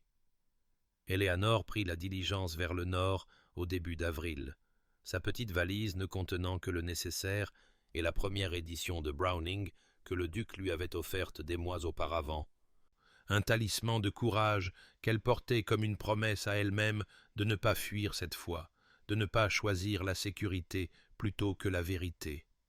Le voyage jusqu'à Greystone dura 2 jours à travers une campagne transformée par le printemps, les vergers écumants de fleurs blanches et les champs verdoyants après la reddition de l'hiver. Éléanore regardait le paysage changer à travers les fenêtres de la diligence et sentait son cœur marteler ses côtes avec une terreur qui était en quelque sorte exaltante, car elle choisissait cela, elle s'avançait délibérément vers la vulnérabilité plutôt que de s'en éloigner, bien qu'elle n'eût aucune assurance d'être bien accueillie ou que ses sentiments soient réciproques, et toutes les chances d'être humiliée. Car 5 mois s'étaient écoulés depuis qu'elle avait tourné le dos à la question du duc sans y répondre, 5 mois durant lesquels il aurait pu décider qu'elle ne valait pas la complexité qu'elle apportait à sa vie ordonnée, aurait pu conclure que son refus était une réponse suffisante. Elle loua une charrette dans le village près de Greystone pour la conduire au domaine, arrivant sans s'annoncer, car une annonce lui aurait donné trop de temps pour reconsidérer, pour faire demi-tour, pour choisir la prison familière de la peur plutôt que la liberté terrifiante de l'espoir. Quand la maison apparut, un grand édifice de pierre grise et de fenêtres à meneaux au milieu de chênes anciens, Éléanore sentit simultanément qu'elle prenait soit la décision la plus courageuse, soit la plus insensée de sa vie. Et elle ne pourrait déterminer laquelle avant d'avoir fait face au duc et prononcé les mots qu'elle avait répétés durant les nuits blanches de son cottage du Derbyshire. Le majordome qui répondit à sa porte parut surpris de la voir, mais l'admit avec une courtoisie professionnelle quand elle demanda si sa grâce était à la maison, et il la conduisit non pas à un salon de réception, mais à travers la maison, jusqu'au jardin, car, expliqua-t-il, le duc y passait la plupart de ses après-midi depuis que le temps s'était adouci. Éléonore le suivit à travers des couloirs bordés de portraits d'ancêtres au visage sévère, jusqu'à ce qu'il débouche sur des jardins à la française, où le printemps avait explosé en une profusion de jonquilles et de roses précoces, et là, agenouillé parmi les parterres de fleurs, de la terre sur les mains et les manches de chemise retroussées jusqu'aux coudes, se trouvait le duc, si différent de la figure austère qu'elle avait connue à Londres, qu'Éléanore s'arrêta de marcher et le fixa simplement jusqu'à ce qu'il lève les yeux, la voix et s'immobilise complètement. Elle congédia le majordome d'un geste avant que l'homme ne puisse l'annoncer, ayant besoin de faire cela sans témoin ni formalité, et elle s'avança sur la pelouse parfaite jusqu'à ce qu'elle se tienne au bord du jardin, regardant le duc qui s'était relevé mais ne faisait aucun mouvement pour s'approcher d'elle, ses yeux sombres fouillant son visage avec une intensité qui la fit se sentir transparente. Éléonore prit une inspiration qui sembla remplir tout son corps et dit sans préambule : « J'avais peur. J'ai eu peur pendant si longtemps que j'ai oublié ce que c'est que de vouloir quelque chose de plus que la sécurité, de risquer le chagrin pour la possibilité du bonheur. Vous m'avez posé une question dans le jardin de Lady Thornbury à laquelle je ne pouvais pas répondre, parce que répondre honnêtement aurait détruit toutes les défenses que j'avais construites pendant 5 ans, à me rendre invisible. Mais je peux répondre maintenant, je dois répondre maintenant, parce que l'hiver dans le Derbyshire m'a appris que survivre n'est pas la même chose que vivre, et que la peur n'est pas une raison suffisante pour refuser la joie.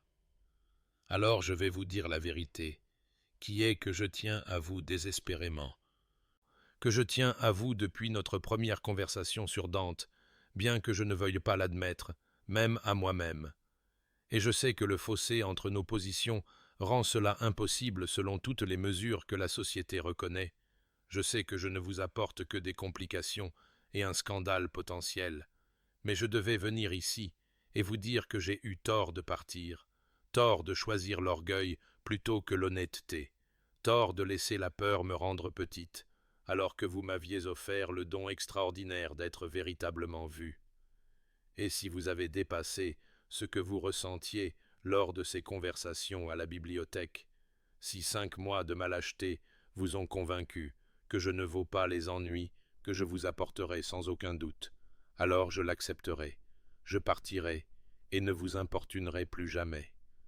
Mais j'avais besoin que vous sachiez que j'ai refusé non pas parce que je ne me souciais pas de vous,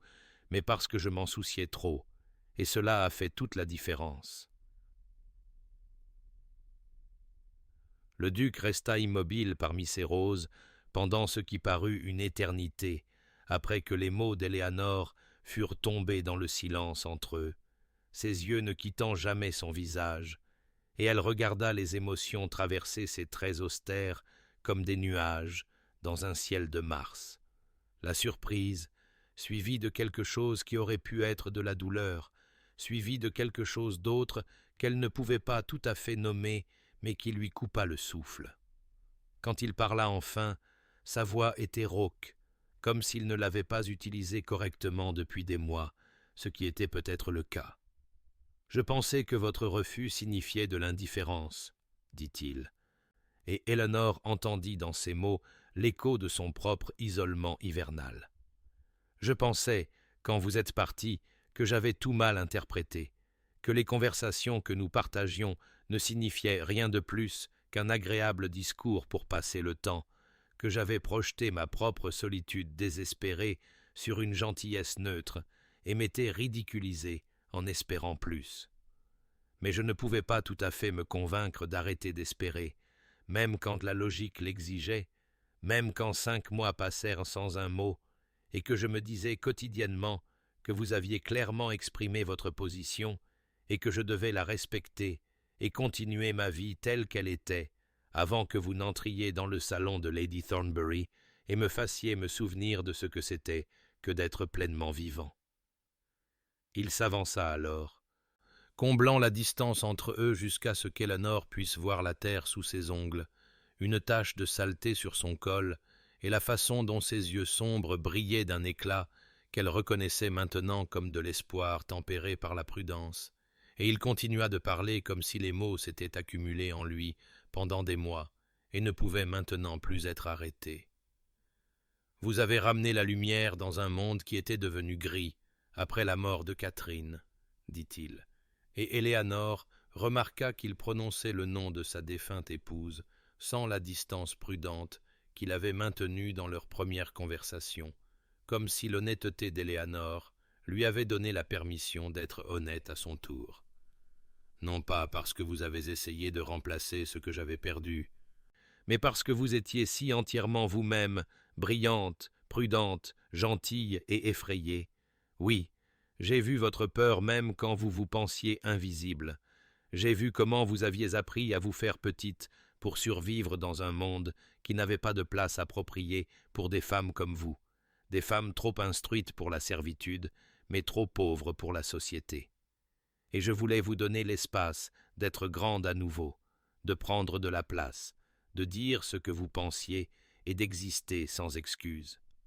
Je le voulais si désespérément que j'ai oublié de garder mon propre cœur contre la possibilité que vous ne vouliez pas la même chose, que vous ne voyiez en moi rien de plus que le neveu d'une employeuse qui vous accordait plus d'attention que ce qui était strictement convenable. Il s'arrêta alors, sembla se ressaisir. Et Éléanore vit ses mains trembler légèrement avant qu'il ne les croise derrière son dos, comme pour s'empêcher de la toucher avant d'en avoir la permission.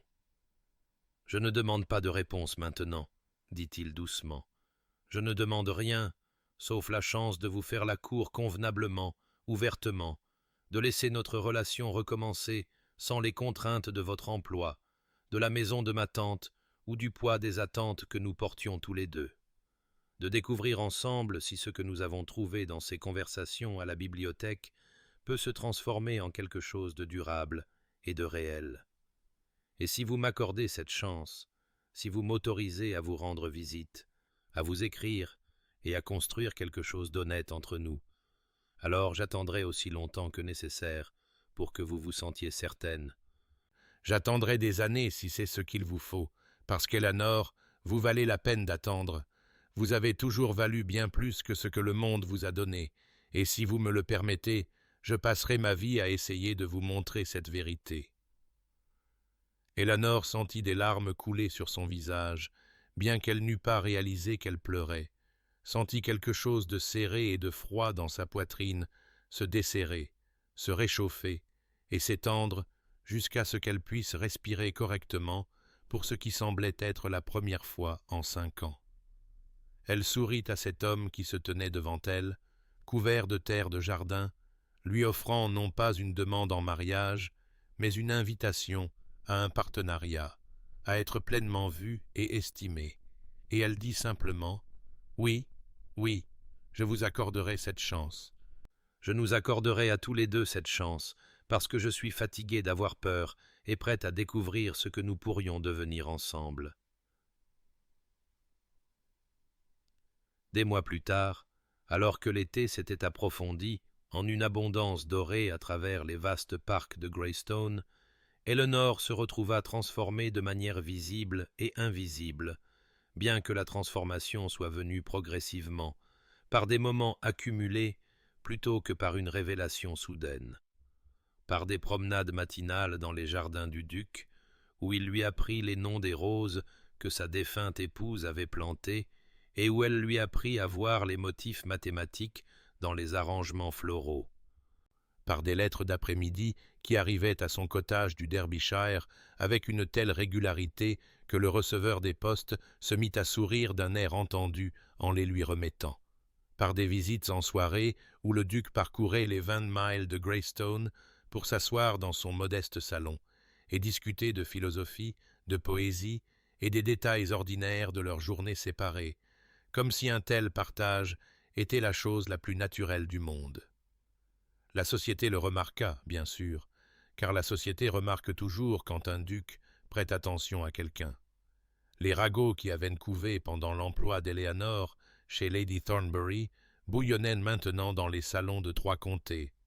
Des dames chuchotant derrière leurs éventails à propos de la dame de compagnie appauvrie qui avait d'une manière ou d'une autre piégé le duc de Greystone, des gentlemen faisant des spéculations grossières sur la nature de leurs relations, des douairières déclarant le tout hautement irrégulier et prédisant un scandale. Mais le rang du duc offrait un bouclier que les positions précédentes d'Éléanore n'avaient jamais offert,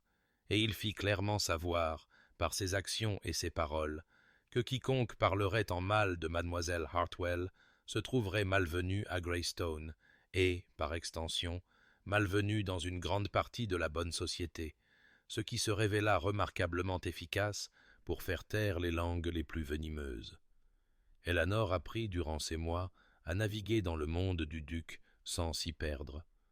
à assister à des dîners à Greystone où elle était présentée non pas comme une compagne ou une employée, mais simplement comme mademoiselle Hartwell, une amie de la famille, à converser avec des dames du comté qui la regardaient de haut à cause de sa robe modeste, jusqu'à ce que le duc montre clairement l'estime qu'il portait à ses opinions,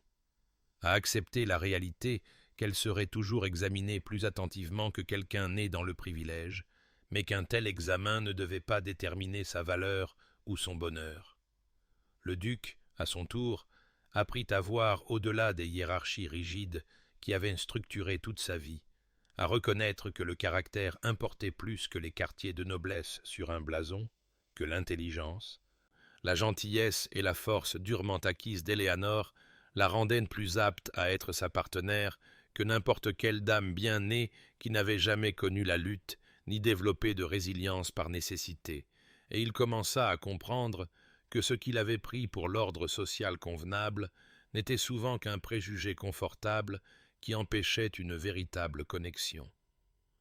La demande en mariage vint en octobre, près d'un an après le début de leur cours, un après-midi où ils se promenaient ensemble dans le bois de hêtres de Greystone et où les feuilles au-dessus de leur tête brûlaient d'or et de cramoisi contre un ciel d'un bleu impossible. Le duc s'arrêta près d'un arbre ancien, prit la main d'Éléanore et dit sans préambule qu'il ne voulait pas passer un autre hiver sans elle, ne voulait pas rentrer chaque soir dans une maison qui semblait vide malgré ses nombreuses pièces, ne voulait pas se réveiller chaque matin sans savoir qu'elle serait là pour partager les petites joies et les inévitables peines de la journée. Et il ne lui demanda pas si elle voulait l'épouser, mais si elle voulait être sa partenaire pour construire une vie qui les honorerait tous les deux, qui ferait de la place à son amour du savoir et à son besoin d'avoir un but, qui créerait quelque chose de nouveau, plutôt que de la forcer à s'intégrer dans quelque chose d'ancien. Éléanore dit oui, des larmes coulant sur son visage et un rire perçant à travers sa voix, dit oui au partenariat, à la possibilité et à la perspective terrifiante et magnifique d'être pleinement connue et pleinement aimée, dit oui à un avenir qu'elle n'avait pas osé imaginer pendant ces 5 années à se rendre invisible dans les maisons d'autres femmes. Et le duc l'embrassa là, parmi les feuilles d'or, avec une tendresse qui ressemblait à un retour à la maison, un endroit dont elle n'avait jamais su l'existence. 3 ans après qu'Éléanore Hartwell fut devenue la duchesse de Greystone,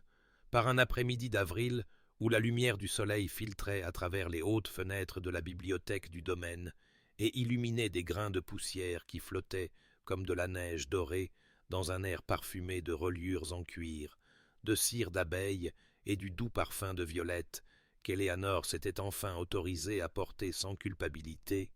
elle était assise sur le rebord de la fenêtre, sa fille Anne perchée d'un côté et son fils Thomas de l'autre, lisant à haute voix un recueil de contes de fées, tandis que les 2 enfants écoutaient avec cette intensité particulière des très jeunes qui découvrent la magie pour la première fois. Et elle pensa, avec un émerveillement silencieux, à quel point cette scène aurait semblé impossible à la femme qui était arrivée au domaine d'Ashford 6 ans auparavant, avec rien d'autre qu'une cape de voyage usée, une dignité soigneusement gardée et la certitude profonde qu'elle vivrait et mourrait invisible dans les maisons d'autres femmes. Le duc entra dans la bibliothèque alors qu'elle terminait l'histoire de la princesse, qui apprit à parler honnêtement plutôt que joliment, et les deux enfants abandonnèrent immédiatement leur mère pour se précipiter vers leur père, exigeant qu'il règle un différend sur la question de savoir si les dragons préféraient l'or ou les bijoux. Éléanore regarda son mari s'agenouiller sur le tapis persan pour entamer une négociation sérieuse avec un enfant de 5 ans et un enfant de 3 ans, comme si leurs préoccupations comptaient autant que n'importe quel débat parlementaire. Elle regarda la façon dont son visage sévère s'adoucissait en un rire lorsque Thomas insistait sur le fait que les dragons préféraient en réalité les gâteaux. Elle regarda la tendre patience avec laquelle il écoutait la théorie élaborée d'Anne sur les préférences alimentaires des dragons. Et elle sentit son cœur s'emplir d'un amour qui s'était approfondi plutôt que diminué avec le temps, la familiarité et les luttes ordinaires de la construction d'une vie commune. Lorsque les enfants le relâchèrent enfin et allèrent jouer avec des blocs de bois dans un coin, le duc traversa la pièce vers Éléanore, la fit se lever et la prit dans ses bras dans un geste qui était devenu si naturel au cours de 3 années de mariage qu'elle ne ressentait plus l'instinct de se retirer, de se faire plus petite ou de se demander si elle méritait une telle tendresse. Il lui murmura à l'oreille les mots qu'il avait prononcés le jour de leur mariage et répétés d'innombrables fois depuis, sans aucune diminution de sincérité. « Tu es mon plus grand trésor, Éléanore, non pas en dépit d'où tu viens, mais en raison de qui tu es devenue à travers cela, parce que tu as appris la force, la compassion et le courage dans des circonstances qui auraient pu te rendre amère ou petite. Et je suis reconnaissant chaque jour que tu aies trouvé le courage de risquer d'espérer à nouveau de venir dans mes jardins ce matin de printemps et de me dire que tu étais prête à cesser de fuir la possibilité du bonheur. » Éléanore leva le visage pour l'embrasser doucement, goûtant dans ce baiser tous les jours ordinaires et extraordinaires qu'ils avaient partagés et qu'ils partageraient, les disputes et les réconciliations, les soirées tranquilles et les rires partagés, et le lent et patient travail de construction d'un partenariat. Et elle pensa que Lady Thornbury avait eu raison, que la peur ne devait pas nous être autorisée à nous rendre petits, que les 5 années qu'elle avait passées à apprendre à disparaître lui avaient appris exactement ce pourquoi elle était prête à risquer la visibilité. Que le plus grand courage n'est pas l'absence de peur, mais la décision de tendre vers la joie malgré elle. Cher auditeur, peut-être avez-vous aussi appris à vous rendre invisible, à garder votre cœur si soigneusement que personne ne peut voir à l'intérieur, à croire que la sécurité réside dans le fait de ne rien attendre et de risquer encore moins. Et peut-être, comme Éléanore, vous êtes-vous convaincu que c'est la sagesse qui parle plutôt que les blessures. Mais je voudrais suggérer avec douceur qu'il y a une différence entre se protéger et s'emprisonner, entre la prudence et le refus d'espérer,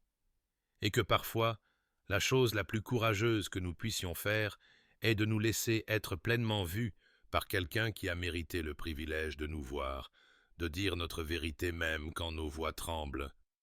de tendre vers le bonheur même quand nous ne pouvons garantir le résultat, de croire que nous valons l'amour, le partenariat et la joie que nous avons passé des années à nous dire que nous ne méritions pas, ne pouvions avoir ou ne devrions vouloir.